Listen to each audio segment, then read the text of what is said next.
People know a little something about resilience. What's the biggest risk right now? I just want to say hi. First presidential debate. In fact, we've been My told name we is can't go Christiana any Edith farther. Johnson, Here are some resilient folks from here. I'm 47, I think. Anyway, so my birthday's 9876, and it was 10:03 in the morning. Stay on top of breaking news and the biggest stories of the day with NBC News Daily. Thank you so much for joining us. I'm Morgan Radford. I'm Vicki Wynn. I'm Kate Snow. And I'm Zing Play Someone. Get in-depth reporting from across the country Breaking news out of the White House and around the world. Questions about the rebellion inside Russia. And ways you can take care of your health What are symptoms that people should be on the lookout for? and your wallet. Some really great last-minute deals if you have flexibility. NBC News Daily. Weekdays from 12 to 4 p.m. Eastern on NBC News Now. News lives in the now. Israel tonight declaring war against Hamas following the brutal surprise attack within its own borders. Now is raw. We are in the West Bank city of Ramallah. Protesters are on the streets here to denounce Israel.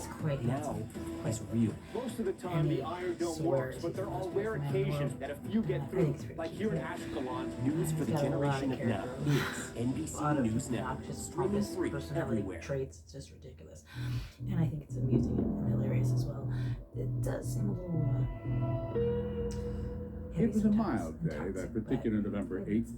California weather, not quite mean. I know, because I watch a lot of true And as crime. I know usual, what it to was look for. quiet. Bad Bixby guys. Knolls He's not were a in bad Long guy. Beach. He's a good guy. Quiet, and in that quiet, more He's an menacing amazing voice, than too. anybody understood. But I'm watching true crime right now, so As police I'll talk to you responding to a after call the- I about wanna a watch this prowler thing. waited outside the front door.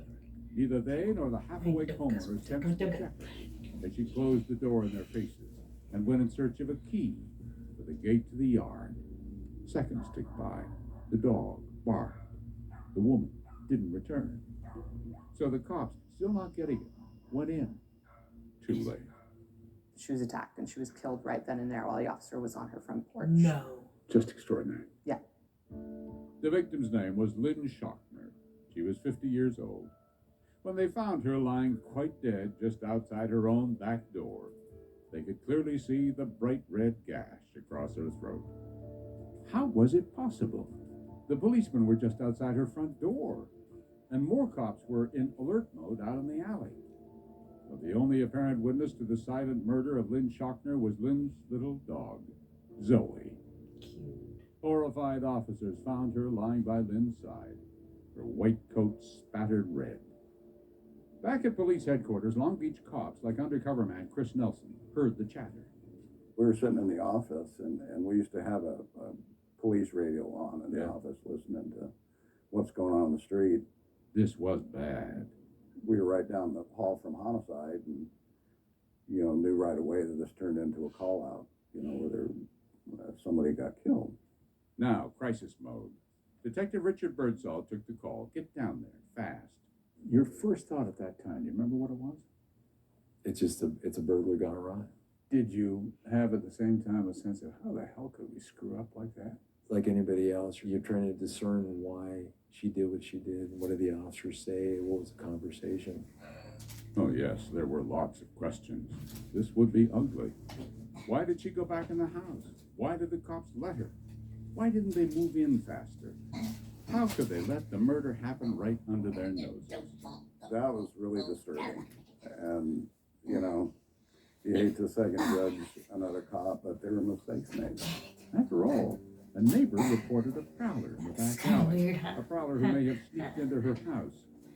But she, the victim, didn't seem to believe that.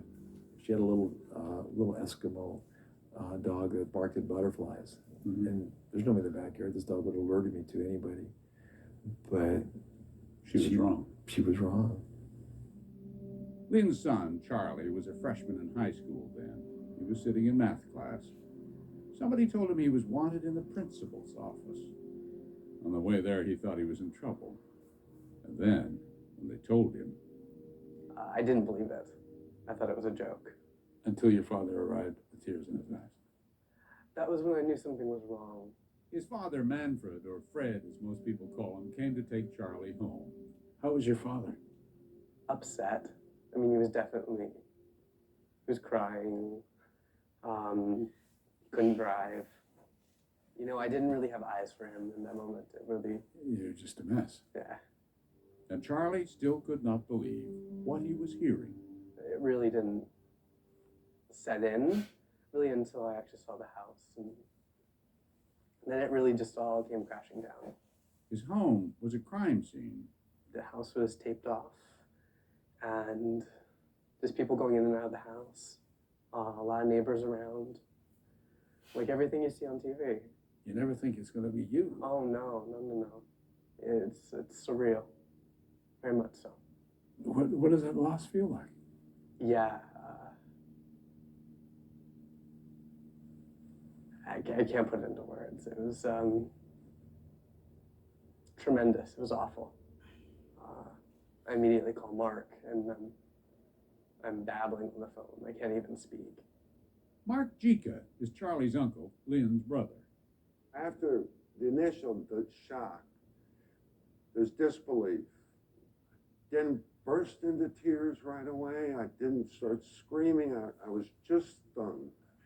Lynn grew up in Ohio. She was the baby of the family, the only girl. Here she is with her two older brothers, John and Mark. But Lynn was not like them. She was a tentative girl, whereas my brother and I were very outgoing. Their father died young. Lynn often fought with her mother. Codependent, love, hate, call it what you want. She got married, moved to California with a brand new husband that didn't work out, ended pretty quickly. But then one day she went to a ball game, Dodgers versus somebody, who knows, and she found him, the right guy, her guy, Fred Schockner. He was almost 14 years older than she was, but didn't seem to matter. Didn't hurt either that Fred was a very successful man. Anyway, this time it clicked. They had an intimate wedding on a boat off the California coast. The captain did the honors. And they lived alone together in that house in Bixby Knolls.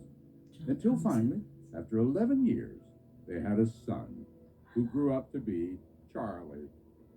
As parents, they encouraged him to try new things. It was one of the Olympics, and we were watching gymnastics, and I just turned around to my parents and go, I'm going to do that. And I think they come God, I'm so ungraceful. Later.